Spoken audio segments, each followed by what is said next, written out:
Yo, what's up, good peoples, and welcome to another episode of 88 Fantasy Wrestling. I'm your host, Sean P. And today's episode, y'all, we got a good one, man. We got, I would say, the more anticipated and talked about episodes we've been talking about for a while.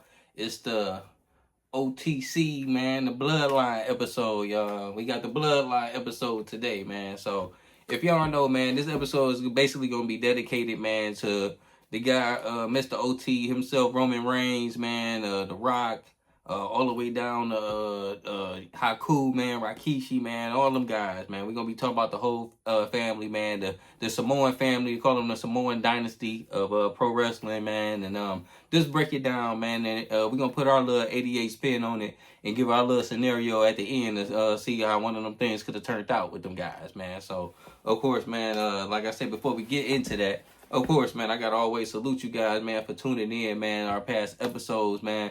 I know we got our greatest celeb. We just did the Hall of Fame celebrity episode, man. If y'all ain't seen it, man, go check that out, man. I know the celeb episode is out there. I still got the 88 Fantasy Tournament, man. Tournament still in progress, man. Of course, we're going to get back to that, of course.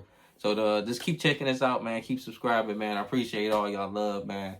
And like I say, man, we're gonna get to it, man. So let's start this up, man. Oh yeah. Before we even start the up, man, gotta say too, let's mark this, man. Just to let y'all know something, man. So today, man, Saturday, May the 23rd, man, we had an exclusive that had came out, man, and it's so I just look at things and be like so ironic that happened with us, man. So this so happened, man, we was gonna record this up, man. And lo and behold, man, something ended up dropping. We're gonna have a big reveal for y'all right now, man. So let me go ahead and get this guy, man. I said I was gonna go ahead and reveal it like, right here, like live on the show for us, man. So if y'all ain't know, Jordan, man, he released exclusive shoe, man, and he did it with WWE, man, and Roman Reigns, man, and it's called the Bloodline, man. So let's check this out, man. It's the Bloodline shoe, y'all. That's what this is, man. So let's check it out real quick, man. Let's see what we got. Oh my goodness, man. Look at these guys, dude. Man, look at that, dog. This is the Bloodline 12s, man. So if y'all know how big pro wrestling is, man, this right here is a perfect example, man. This right here, man. And like I say, man, my good personals, of course, dropped it out, man. Shout out to my connects out there, man. But yes, man, Bloodline 12. It's so ironic that we doing a Bloodline episode, man. So that is crazy, man. So shout out, man, Roman Reigns, MJ the GOAT himself, man. We're gonna let that chill, marinate, man. Go ahead and put that there, man. That's crazy, man. So I thought that was so crazy ironic, man. Bloodline 12. So all right, man. Y'all ready, man? We gonna get to this episode, dude. So again, man, Bloodline, man. Where do we begin? All right, so the Bloodline story itself, man, it's really like a stable story, whatever you want to call it, a movie. It started in 2021, man, but this really, man, the origin goes all the way back to 1988, man. You can take this thing back to 88 for me. And that's with the Islanders, man. Like, if y'all know, the Islanders is basically a tag team, man. It was Tonga Kid and Haku, man. So basically, Tonga Kid, man, who is the dude, man, Jacob Fatu, that Jacob Fatu pops, right? That Jacob Fatu dad, right? And then, of course, his uncles to Solo and the Usos, Jay and Jimmy Uso, right? That's their uncle, right? And then he also is the brother of Umaga and Rikishi. So, like I say, Tonga Kid, like, is really deep into the family, man. So, and y'all know. Now, Haku, he is the father of all the Tongas, man. So, from Tama Tonga, Tonga Loa, Tala Tonga, that's all Haku kids, right? So, they all, like, second generation, basically, too. So, that's where the Islanders started off at. Now, I remember the Islanders, man, like, if the big match that I remember from them guys is the WrestleMania 4 match that they had. Remember, it was the Islanders and Heenan against, I think it was the Bulldogs and Coco. And I remember it stood out because Heenan had the dog suit on. He was wrestling in the dog suit because of Matilda, man. So shout out to Bobby Heenan and Matilda, man. That was crazy, man. But that was the Islanders, like, key moment for me back in 1988, WrestleMania 4. So, like I say, this Samoan dynasty thing goes way, way back, man. This is so deep that it goes back like that, man. So, like I said, if you take that, man, so then we go all the way, and then we get to when they went and got Yokozuna, man. So Yokozuna came, fast forward that to 1992. That's when I got introduced to Yokozuna. So Yokozuna came in, and his act being so big and large, like Samoans, tend to be, they transformed. Somebody had the brilliant idea to transform him into a sumo wrestler. You know what I'm saying? So Yokozuna actually came off as Japanese, but really he was a Samoan. He was part of the family, man. So y'all don't know, Yokozuna is the cousin of Rikishi. All right, he's Umaga and Rosie and Roman Reigns. They all are his cousins, man. So they all are intertwined that way, right? But he was the first WWE champ to be Samoan, man. Though he was disguised as Japanese, he was the first WWE champ that was the Samoan champion, man. So that's why Yoko is so important to the story and the history of pro wrestling and the Bloodline story itself, man. So shout out Yoko. And like personally, man, like myself aside, I just thought he could go, man. Like Yoko was a goer to be so big at his size. He ranged at like 500, between 500 and 550 and was going, you know what I'm saying? Despite it. In the Banzai Splash, it had so much impact when he did it, it was over. You know what I'm saying? I love finishing moves when they do it. Ain't no getting over, and the Banzai had his respect. So shout out to Yoko, man, for real, man. He was a real champ in the 90s, man, for sure, for sure. He got to go and get his props, man. So that went from 92 to 96, right? So then in late 96, man, we got introduced to another young cat, man. And y'all know where this is going, man. This was Dwayne, man, The Rock. Man, The Rock came in, man, as Rocky Maivia. It was 96 Survivor Series when he came in. I think Yoko was actually on that show, too. So you had two Samoans on that show, man. It's crazy how that ended up happening. But, like I say, Rock came in, man. He came in as Rocky Maivia. Everybody know the story, man, about The Rock. Came in to be that next third generation superstar. So to give you a little quick story about The Rock, man, he was the grandfather was Peter Maivia, man, the High Chief, right? That was The Rock's grandfather, right? So then he was a famous Samoan wrestler, man. He wrestled for the WWF, man. This was back in the 70s, man. So his dad, Rock's dad, was Rocky Johnson. So Rocky Johnson, he wrestled basically back in the 80s, man. Now he had married The Rock's mother, who was Ala Maivia, and that was, of course, Peter Maivia's daughter. You know what I'm saying? So that's how that ended up putting The Rock into that family, right? So The Rock basically whole affiliation with the Bloodline is through that Peter Maivia hookup, right? But what that is that basically the Bloodline, like the grandfather, is ran with the Noi family. So Peter Maivia and the Inouye family, which is the Rock, Roman Reigns and them people, the Inouye hookup, that's they people. But them and the Maivias was like basically blood brothers, man. So it's not real blood, but it was like basically like a blood brother oath. That's why when you hear The Rock say it, it's like, hey, even though I ain't, I am. You know what I'm saying? That's the way he looked at it. So you never could really like get him like that. That's just like how he was, man. So definitely The Rock.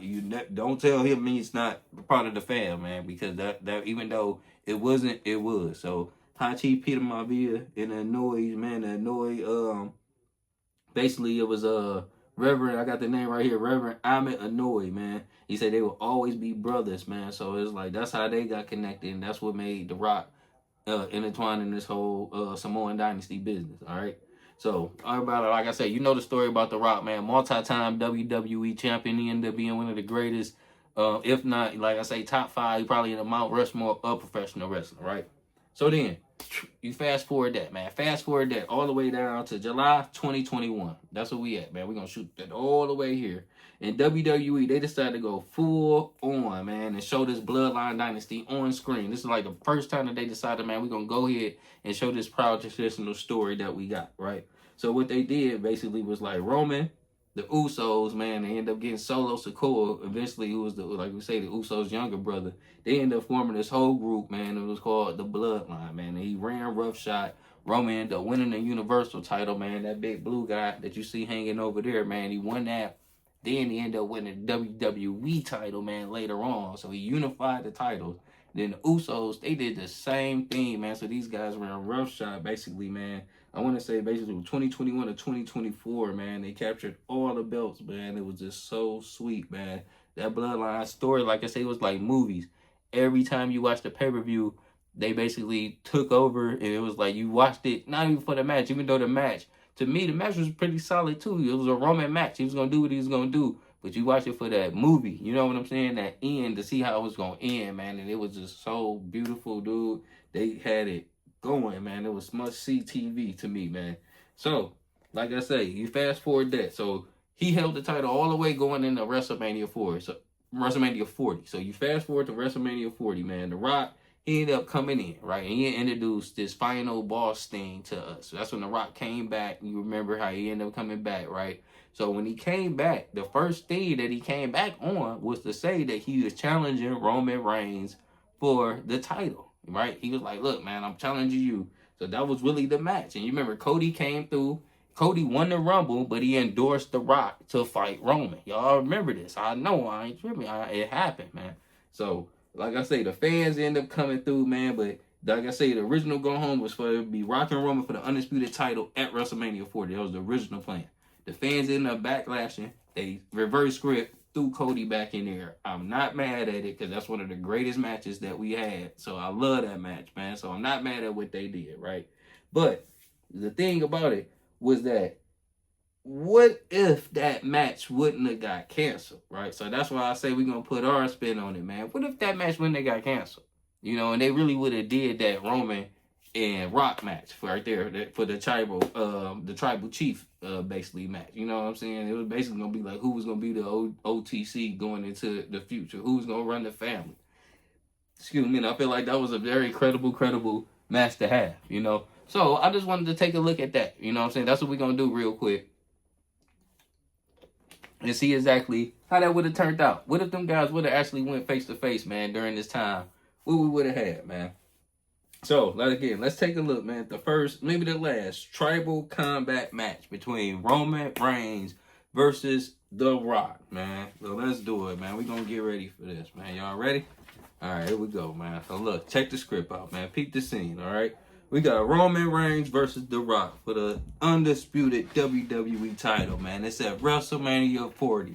Big lights, man. Philadelphia, PA, man, night 2, man. So look, here's the story. Here's the backstory. So on night 1, right, The Rock, he had to come through. He had to perform double duty by taking on Cody for the right to face Roman for the title, all right? So The Rock, man, he ended up winning, controversially, though, due to Seth Rollins interfering, trying to help Roman Reigns from interjecting, right? So basically, this set up the match for night 2. This set up The Rock versus Roman, right? So then both come out, man, to respective leagues, right, to represent the Bloodline history. So they all got their leads, you know, that's the leads, you know what I'm saying? So they all got the cold leads. You can see it, man. They coming out cold, right? So when they start, man, so basically the match started off slow. Of course, they going on. They pick up the pace as they go, man. So Roman, he got the Samoan drop. He delivered the Samoan drop for the 2 count, man. They go back and forth right into the finish, man. So check out the finish, man. This is my finish that I wrote for these guys, right? So the Usos and Solo, man, they come out, right, after The Rock hit the rock bottom on Roman. Boom, right? So then the beatdown continue, right? And then John Cena music ended up hitting, right? Boom. John Cena come up and help The Rock, right? Everybody all over, right? But then that's when Cody sneak in. Dressed in the Shield gear, I like basically what Dean Ambrose had did, right? With Seth, he used to have a matching gear, right? They come out, they lay the Bloodline out with cheers, man. And then Roman, like, through the table, put him through the table with the powerbomb, right? Rock ended up getting rid of them dudes, and then the Hulk up hit the people's elbow, right? 1, 2, 3, and then the Rock ended up hitting Roman. You got the new champ, right? That's the way I see it laid out. You gotta have the Rock go over to beat Roman, right? But you gotta have, of course, like I say, the interference. Keep both of them strong, man. So again, this is a quick scenario. So like I say, the before effects, because you gotta have the after effects. How would this affect like what we had going on in real life, right? So it really wouldn't much, man. So if you got to think about it, the final boss, that's the only thing that would change. We wouldn't probably had a final boss because he would have been still like running that face type of ordeal. You know what I'm saying? You probably would have kept Roman as the heel, have Rock being as the face, you know, and ran with that. But the Bloodline still would have been strong, man, because the match would have been set up basically after the Rumble. You know what I'm saying? So the Bloodline thing would have still been going on. So you really wouldn't have had too much like side effects from what it affected going into the story, you know. But like the after effects would probably be like The Rock, you know, The Rock being champion, you probably wouldn't have been able to have him like be a long time champ because, you know, of course The Rock be having this crazy schedule, man. So like you would have to probably have it like go on to like SummerSlam, I say, right? Have it go on to SummerSlam, depending on the schedule, right? Have him then drop it to Cody, man. He would have dropped it back to Cody, man, in a face to face to put Cody over. So basically, The Rock putting Cody over at SummerSlam after he beat Roman at Mania. He beats Cody, right? So then as soon as he do that, man, you get basically going back to Roman, where basically it would negate the main event. So you got to put him against Cody, right? All right. So then that would put like the trilogy we'll get Roman and Cody going into that next Mania. So instead of having how it was at the Cena thing, you wouldn't have had all that John Cena stuff that they did at 41. Instead, it would have been a rematch for Roman and Cody going into a 41. You feel me? So it would have changed that up to me. But it still would have been a solid story to me. You know what I'm saying? Having The Rock win the title, he would have had it kind of like, not disrupting the bloodline, but basically staking his claim as that guy. Coming in, and then SummerSlam, he put Cody over. Cody take the strap off of him.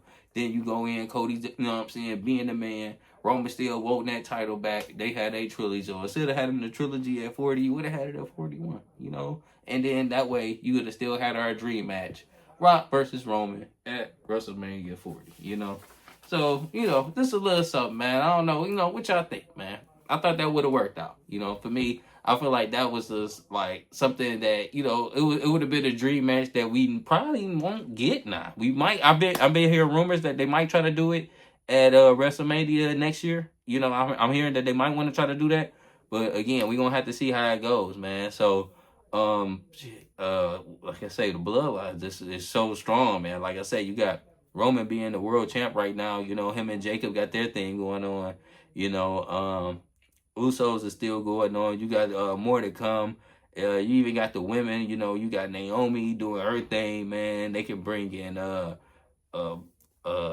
Naya whenever they want to bring Naya in. They can. It's just like I say, an endless story, man. So shout out to them just taking advantage of it, man. For real, man. So again, man, we just wanted to shout out to the crew, man. Of course, man, and it's so true to us, man, because like I say, it's a family thing, man. We love family around here, man. Like I say, that's one thing that Sean P and my crew is big on, man. We big on our family. So when we hear Oos, man, that's what it's about, man. So we had to salute all Ooses, man. So bloodline, there you go, man. So how you like me, man? What you feel, man? Let me know what y'all think, man. Y'all got any comments? What y'all feel? You think I missed something? Oh, I gotta give y'all some recommendations. I love doing that, man. So recommended matches, man. I want to give y'all some bloodline matches to go and watch some Samoan matches real quick. So one guy we didn't talk about, again, got to talk about Kishi, man. So speaking of that, go check out Rikishi versus Val. I believe it was 2000 Fully Loaded, man. Check that out. The steel cage match for the IC title, man. Please go check that out, man. Classic stuff. Check out the Roman versus Cody match we was just talking about, WrestleMania 40, man. That's classic stuff. I want y'all to go check out let me give y'all some more stuff. Oh, go check out Yoko, man. Gotta check out a Yoko match. Give you Yoko versus Taker, man. 94 casket match at Royal Rumble. Check out Yoko in his finest prime, man. He was just, like I say, man, on top of his game for sure. He could move, man. And let me see, you one more. Check out Faces of Fear match, man. How about that? Check out how cool, man. We're gonna go 1996 Halloween Havoc, man. Faces of Fear versus Outsiders, I believe it was, man. Let's go with that. Yep. So, I'm sorry, Benoit. It was Benoit. Check that out, man. That's what Benoit was. So check that out, man. If y'all can, man, get back with me. Let me know what y'all think, man. Please tell everybody to go ahead and subscribe, man. And of course, like I say, tell me what y'all think, man. I always want to know if y'all got any comments, man. Leave them, man. If like I said, if I feel like I missed somebody, what I'm saying, let me know. Sean P try to do his research all the time, the best of his ability, but always continue to type me if y'all got to, man. So that's all I got for y'all, man. We're gonna go ahead and sign up out. Continue to tune in to us. We got more fire coming in along, man. And that's about it, man. So signing off, man. Your number one Oos, man. Head Hunch. Sean P, 88 Fantasy Wrestling. We out. Peace.